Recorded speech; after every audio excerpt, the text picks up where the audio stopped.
everybody, Wytchy Prepper here again.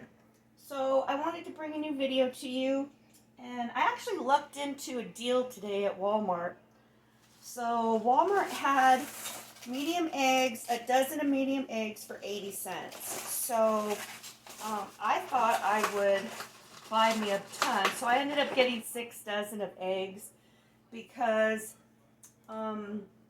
you know, you don't know when you're going to end up having a shortage. I don't know if that's going to happen. You know, the rumor is that, you know, there's going to be a meat shortage. If there's a meat shortage, I guess there could be an egg shortage. I know that we can get some eggs locally, but you can't beat 80 cents a dozen.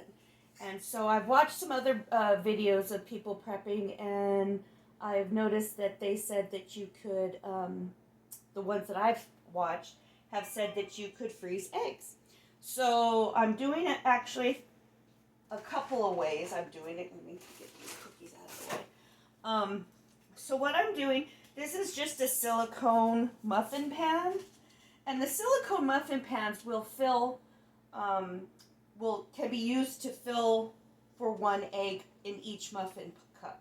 So all I'm doing is I'm taking the eggs and I am breaking them up into a bowl, because they said you can freeze them whole in a little container like that, but they don't. They come up kind of weird is what they said. But if you scramble them, and most recipes that I do call for an egg that's scrambled, it doesn't necessarily call for a whole egg. But the only thing that I use a whole egg for is cooking over easy or over medium, or of course a boiled egg. So you just scramble it up a little bit, whip it up, and then you pour that right into the muffin pan. So that's one way to do it. And then I'm going to take these and I'm going to put them in the oven, and when they get frozen, I am going to pop them out of these containers, and then I'll do another dozen because I only have one of these silicone holders. Now, some of the videos I watched said that you can use ice cube trays. The ice cube trays that I have, it wouldn't fit a full egg. So these definitely fit a full egg. I would suggest the silicone muffin pan. I think I paid, I want to say $10 for this, but it's been a while, and I use it for a lot of things.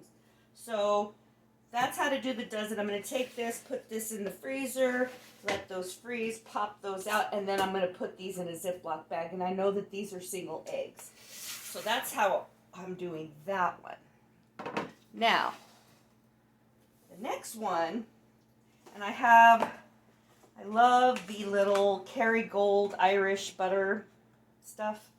So I keep all these containers because I use it for small amounts of stuff like diced tomatoes or a little bit of lettuce. And so what I'm going to do is, for these, I'm going to use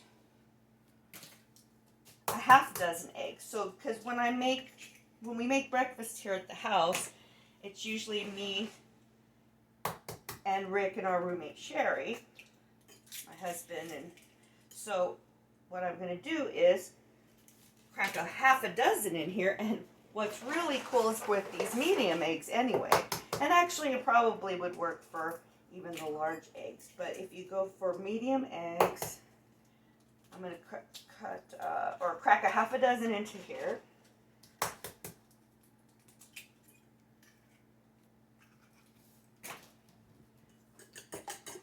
Scramble them up.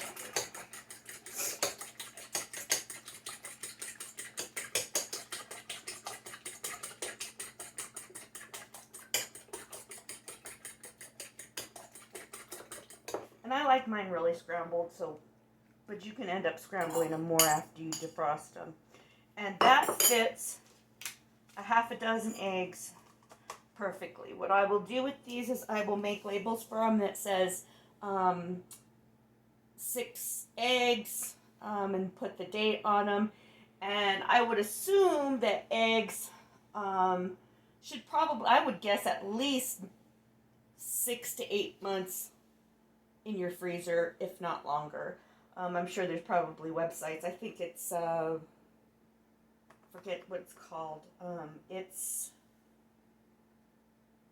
bestbydate.com, I think is what it is. And it can tell you how long eggs and things are good for in the fridge or in the freezer and freezing them up. So anyway, just a quick tip. And Walmart has eggs for 80 cents a dozen. The Walmart market, if you live here in Alamogordo, go scoop you up some eggs and freeze them up and put them in the freezer. And that way you could have eggs when possibly we end up having a shortage. So that's my tip for today. Wytchy Prepper, out.